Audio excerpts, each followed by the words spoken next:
It is a natural tendency of human beings to understand the world by acquiring and organizing data, sensing problems and generating solutions to them, and develop concepts and language for conveying them. मनुष्य में जन्म से ही ये tendency है, ये उसका झुकाव है कि वो अपने आसपास होने वाली चीज़ों के बारे में जानकारी को ग्रहण करता है और उसके बाद उस जानकारी को व्यवस्थित करता है ताकि वो अपनी समस्याओं को समझ सके और उन समस्याओं के हल निकाल सके। और इसके साथ साथ वो इस जानकारी को प्रयोग में लाता है जिसके द्वारा वो अपने कॉन्सेप्ट बनाता है यानी विचार बनाता है और लैंग्वेज डेवलप करता है जिसके द्वारा वो इस इंफॉर्मेशन को दूसरों तक पहुंचा पाता है। Human mind has tremendous capacity to process information which we receive through sensory organs. हम ये सारी जानकारी अपने सेंसरी ऑर्गन्स के द्वारा ग्रहण करते हैं, जैसे आंखें हैं, कान है, स्वाद है। तो 5 सेंसरी ऑर्गन्स हैं हमारे पास जिनके द्वारा हम ये जानकारी ग्रहण करते हैं। और मनुष्य के मस्तिष्क का बहुत कैपेसिटी है जिसके द्वारा वो इस इंफॉर्मेशन को बड़ी तेजी से व्यवस्थित कर पाता है। इसको कहते हैं सूचना प्रक्रम या सूचना प्रक्रमण यानी इंफॉर्मेशन प्रोसेसिंग। ये एक ऐसा तरीका है जिससे जानकारी को संसाधन किया जाता है यानी सिस्टमेटाइज किया जाता है। और ये ज़रूरी है कि जो लर्नर्स हैं वो भी इंफॉर्मेशन प्रोसेसिंग में प्रोफिशिएंट हो, क्योंकि इसके द्वारा जितनी आसानी से वो इस इंफॉर्मेशन को, जो जानकारी उनको मिल रही है, उसको प्रोसेस कर पाएंगे, उतने बेहतर तरीके से वो अपनी इंटेलिजेंस को यूज़ कर सकते हैं and they can develop better skills to use this information. इसीलिए जो साइकोलॉजिस्ट हैं या एजुकेशनिस्ट हैं उनका बहुत रुचि है इस चीज़ में कि वो इंफॉर्मेशन प्रोसेसिंग को सही तरीके से समझ सकें ताकि वो ऐसे इफ़ेक्टिव तरीके निकाल सकें जिससे इंफॉर्मेशन को बेहतर तरीके से प्रोसेस किया जा सके, आसानी से मस्तिष्क में स्टोर किया जा सके यानी स्मृति में रखा जा सके, ताकि समय पड़ने पर आसानी से रिट्रीव करें यानी आसानी से वो हमें याद आ जाए चीज़, जिससे हम अपनी समस्या का समाधान कर पाएँ। ऐसे तरीकों को खोजने में साइकोलॉजिस्ट और एजुकेशनिस्ट हमेशा से बहुत ही इंटरेस्टेड हैं। आज हम पढ़ने वाले हैं मॉडर्न मॉडल्स ऑफ टीचिंग, जिसमें हम 7 इंफॉर्मेशन प्रोसेसिंग मॉडल्स के बारे में जानकारी लेंगे और साथ साथ ये भी जानेंगे कि हम इंफॉर्मेशन को किस तरह से प्रोसेस करते हैं और जो सूचनाएं हमने प्रोसेस करी हुई हैं उनको क्या करते हैं यानी उनका फ़ायदा कैसे उठाते हैं, how we are using them. इसको जानने के लिए सबसे पहले समझेंगे प्रोसेस ऑफ इंफॉर्मेशन प्रोसेसिंग क्या, यानी हम सूचनाएं ग्रहण कैसे करते हैं और कैसे उनको संसाधित करते हैं। Information is processed bye A series of processing systems, जैसे अटेंशन है, परसेप्शन है, शॉर्ट टर्म मेमोरी है। तो ये सब प्रोसेसिंग सिस्टम्स हैं जिसके द्वारा इंफॉर्मेशन को प्रोसेस किया जाता है। जो भी इंफॉर्मेशन हमारे पास आती है that comes through sensory input, क्योंकि हम अपने सेंसेस के द्वारा इंफॉर्मेशन को कलेक्ट करते हैं और फिर इस इंफॉर्मेशन को मस्तिष्क अलग अलग तरीके से, डिफरेंट तरीकों से इसको संसाधित करता है यानी प्रोसेस करता है। और ये जो प्रोसेस है ये बहुत ही सिस्टमैटिक प्रोसेस है। ये एक कॉग्निटिव परफॉर्मेंस है यानी हमारे मस्तिष्क से संबंधित एबिलिटी है। और मनुष्य की जो इंफॉर्मेशन प्रोसेसिंग है इसको कंप्यूटर के साथ भी कंपेयर किया जाता है और ऐसा माना जाता है, साइकोलॉजिस्ट के द्वारा ये माना गया है कि मनुष्य का मस्तिष्क लगभग 60 बिट्स पर सेकेंड मैक्सिमम स्पीड से इंफॉर्मेशन को प्रोसेस कर सकता है। यानी इससे ज़्यादा स्पीड से अगर इंफॉर्मेशन आए तो शायद मानसिक रूप से जो लर्नर है उस इंफॉर्मेशन को प्रोसेस नहीं कर पाएगा। कुछ लोगों में इसकी कैपेबिलिटी ज़्यादा हो सकती है, कुछ में कम हो सकती हैं। और ये इंफॉर्मेशन कितनी देर तक हमारे सेंसरी इंफॉर्मेशन कितनी देर तक हमारे मस्तिष्क में बनी रहेगी, ये इस चीज़ के ऊपर डिपेंड करता है कि हमने उस इंफॉर्मेशन को ग्रहण करने में कितना अटेंशन लगाया है और हमने उसको किस तरीके से परसीव किया है, ग्रहण किस तरीके से किया है। क्योंकि जो सेंसरी इनपुट है या इनकमिंग इंफॉर्मेशन है, ये बहुत थोड़ी देर के लिए हमारे मस्तिष्क में बनी रहती है, लगभग आधे सेकंड के बराबर। विजुअल इंफॉर्मेशन लगभग आधे सेकंड में खत्म हो जाता है, ऑडिटरी इंफॉर्मेशन लगभग कुछ सेकंड में खत्म हो जाता है, और लगभग 30 सेकंड में जो सेंसरी इंफॉर्मेशन का इनपुट है ये या तो खत्म हो जाता है और या ये शॉर्ट टर्म मेमोरी में ट्रांसफर हो जाता है। और अगर ये सेंसरी इंफॉर्मेशन कुछ डिफरेंट है, कुछ मोटिवेटिंग है, आम से कुछ भिन्न है, तब ये इसके ऊपर हमारा अटेंशन ज़्यादा जाता है। जैसे आमतौर पर जिन लोगों को आप रोज़ भी मिलते हैं, उन्होंने रोज़मर्रा में क्या कपड़े पहने हैं आपका ध्यान उस पर नहीं जाता, लेकिन जिस दिन उन्होंने कोई बहुत अच्छा ड्रेस पहना है या बहुत ख़राब ड्रेस पहना है तो उसको आप ज़्यादा समय तक याद रख पाते हैं। शॉर्ट टर्म मेमोरी में जो इंफॉर्मेशन जाता है, यहाँ पर भी ये इंफॉर्मेशन थोड़े समय के लिए स्टोर किया जा सकता है। इसको वर्किंग मेमोरी भी कहा जाता है, क्योंकि लॉन्ग टर्म मेमोरी से इंफॉर्मेशन को शॉर्ट टर्म मेमोरी में लाया जाता है जब हम उस इंफॉर्मेशन को किसी तुरंत होने वाले काम में या जो हमारे हाथ में जो काम है उसको करने के लिए हम उसको प्रयोग में लाते हैं, इसीलिए इसको वर्किंग मेमोरी भी बोलते हैं।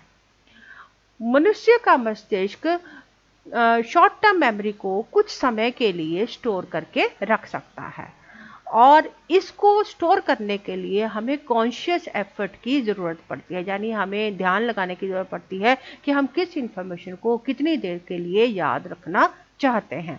इसमें अटेंशन का रोल आ जाता है और कॉन्शियस एफर्ट का रोल आ जाता है।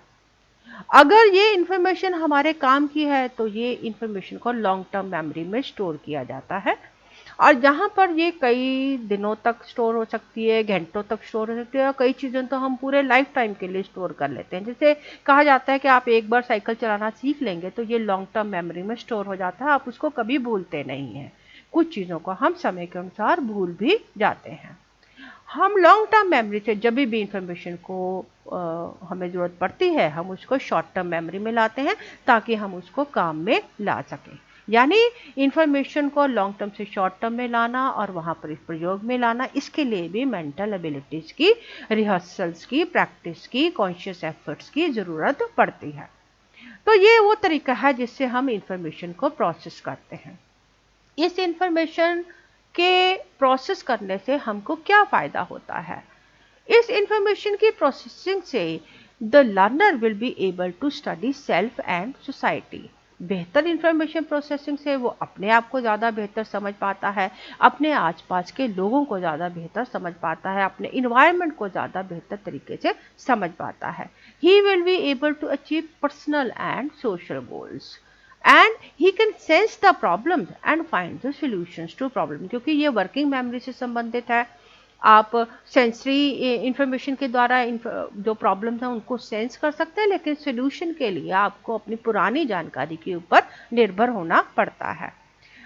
At the same time it also leads to mastery of academic concepts and fact. जब आप कॉन्सेप्ट्स के बारे में बात करते हैं, फैक्ट्स को रिट्रीव करते हैं, दोबारा से जानकारी में लाते हैं, यादाश्त में से खोज के उस जानकारी को वर्किंग मेमोरी में लाते हैं, तो that is also related to information processing. Information processing एक बहुत ही सिस्टमैटिक प्रोसेस है जिसके द्वारा सेंसरी इंफॉर्मेशन को शॉर्ट टर्म में और शॉर्ट टर्म के बाद या तो इंफॉर्मेशन भुला दी जाती है या उसको लॉन्ग टर्म मेमोरी में स्टोर कर लिया जाता है। लॉन्ग टर्म मेमोरी से फिर वापस उसको शॉर्ट टर्म मेमोरी में लाके then it is put to use to solve the current problem.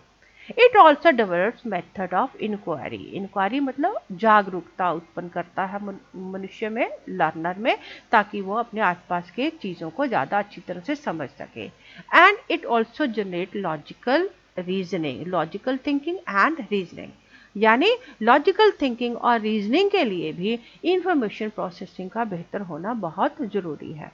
अगर इंफॉर्मेशन प्रोसेसिंग स्लो होगा तो लर्नर को प्लानिंग में प्रॉब्लम आ सकता है, वो अपने गोल सेट नहीं कर पाता, डिसीजंस नहीं ले पाता, और बहुत बार अपने टास्क को शुरू नहीं कर पाता, और ना ही अटेंशन को रिटेन कर पाता है, चीज़ों के ऊपर ध्यान नहीं दे पाता तो इंफॉर्मेशन को रिटेन नहीं कर पाता, और ना ही उसको समस्या को सुलझाने के लिए प्रयोग में ला पाता है। अब अगली बात हमारे पास आ जाती है, how do information processing model help in processing information, क्योंकि हम बात तो कर रहे हैं इंफॉर्मेशन प्रोसेसिंग मॉडल्स की।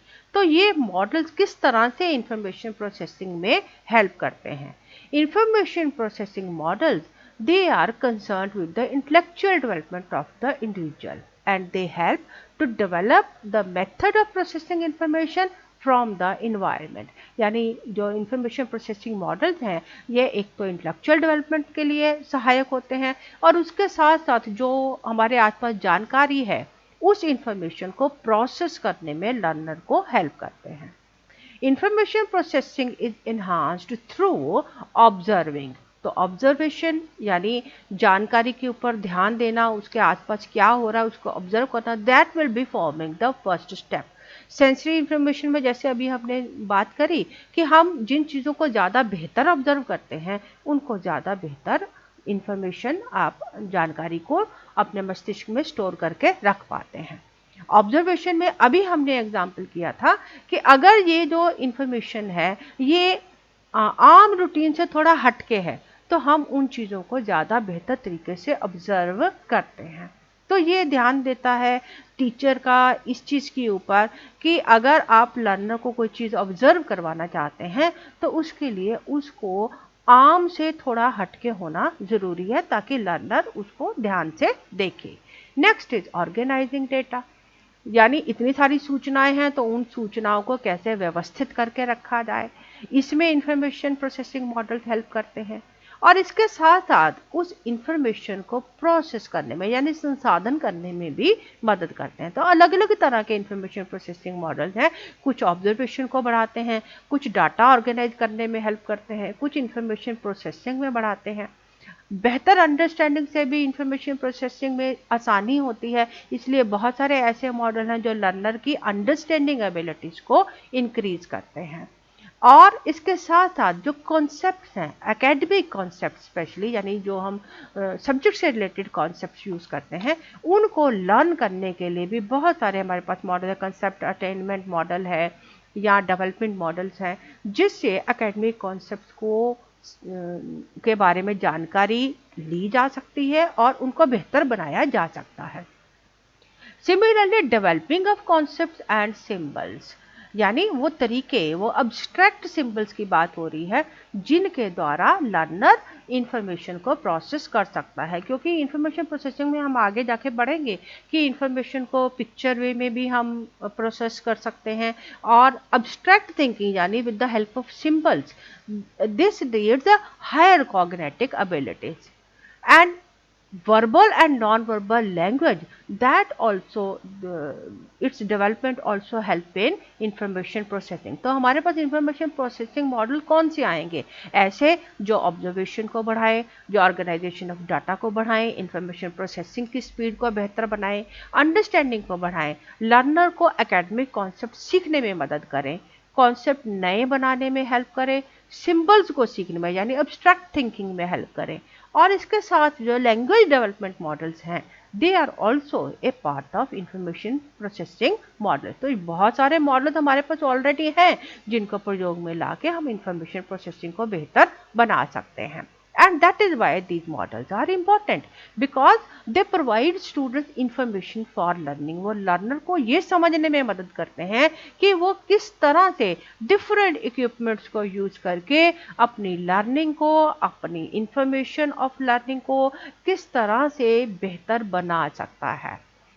Another is they provide mental exercise through different methods and approaches। Information processing model कई सारे मेथड्स और अप्रोचेस देते हैं हमें जिससे हम लर्नर को मेंटल एक्सरसाइज के लिए यानी रिहर्सल्स के लिए या प्रैक्टिस के लिए हम उसको प्रोवाइड कर सकते हैं ऐसा मटेरियल जिससे वो ज़्यादा बेहतर एक्सरसाइज कर सके, मेंटल एक्सरसाइज कर सके, रिहर्सल्स कर सके। जितना ज़्यादा रिहर्सल होगा उतना ज़्यादा बेहतर तरीके से वो इंफॉर्मेशन को प्रोसेस कर पाएगा।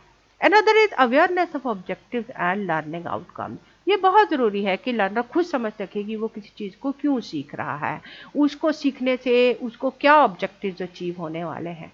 तो इंफॉर्मेशन प्रोसेसिंग मॉडल लर्नर को objectives and outcomes of learning सीखने में हेल्प करता है, जिससे लर्नर मोटिवेटेड फील करता है और खुद एफर्ट करके भी अपनी लर्निंग को बेटर बनाता है। इट ऑल्सो इम्प्रूव्स रिटेंशन, यानी मेमोरी से संबंधित, ये मेमोरी में इंफॉर्मेशन को कैसे रिटेन किया जाए, कैसे बेहतर बनाया जाए, that also is important part of information processing models. अब कई सारे हमारे पास एग्जाम्पल्स हैं इंफॉर्मेशन प्रोसेसिंग मॉडल में, जैसे ऑस्यूबल का एडवांस्ड ऑर्गेनाइजर मॉडल है जो इंफॉर्मेशन को ऑर्गेनाइज करने में हेल्प करता है। ब्रूनर्स कॉन्सेप्ट अटेनमेंट मॉडल है जो कॉन्सेप्ट्स को अटेन करने में, यानी जो ऑलरेडी बने हुए कॉन्सेप्ट्स हैं उनको समझने में लर्नर को हेल्प करता है। टाबर्स इंडक्टिव रीजनिंग मेथड है जो इंडक्टिव रीजनिंग के द्वारा लर्नर को लर्निंग में हेल्प करता है। जे लुकास मेमोरी एनहांसमेंट मॉडल है जो मेमोरी को बेहतर बनाने में, रिट्रीवल को बेहतर बनाने में, एसोसिएशन बनाने में लर्नर को हेल्प करता है। साइंटिफिक इंक्वायरी के लिए यानी रिसर्च के लिए लर्नर को प्रोसेस प्रोवाइड करता है। सचमंस इंक्वायरी ट्रेनिंग मॉडल लर्नर को अपने आसपास के इन्वायरमेंट में होने वाली चेंजेस के बारे में सेंसिटाइज करता है और उसके बारे में इंक्वायर कैसे करें, उसके बारे में जानकारी कैसे इकट्ठे करें, उसमें सपोर्ट करता है। Gordon synaptic model creative problem solving में लर्नर को हेल्प करता है। और ये जो 3 मॉडल्स हैं, these are included as individual difference model, जिसमें आप इंडिविजुअल डिफरेंसेस के अनुसार लर्नर की इंफॉर्मेशन प्रोसेसिंग में जो समस्या है उसको दूर करने के लिए आप इसको यूज़ करते हैं। जैसे हांस कंसेप्चुअल सिस्टम मॉडल है जिससे लर्नर अपने आसपास के इन्वायरमेंट को किस तरह से समझता है, उसके साथ किस तरह से संबंध बिठाता है। Similarly Piaget's cognitive development model है जो लर्निंग की कंडीशंस को ग्रोथ की डेवलपमेंटल स्टेजेस के साथ जोड़ने की बात करता है, जिससे आप इंटेलेक्चुअल डेवलपमेंट को ग्रोथ की स्टेजेस के साथ मॉड्यूलेट करके बेहतर लर्निंग करवा सकते हैं। And Gagne's conditions of learning model conditions describe करता है जिससे लर्निंग को बेहतर बनाया जा सके। So this way we have studied about different types of information processing models और इन सभी 7 information processing models के बारे में आने वाले लेसन में हम डिटेल में जानकारी इकट्ठा करेंगे।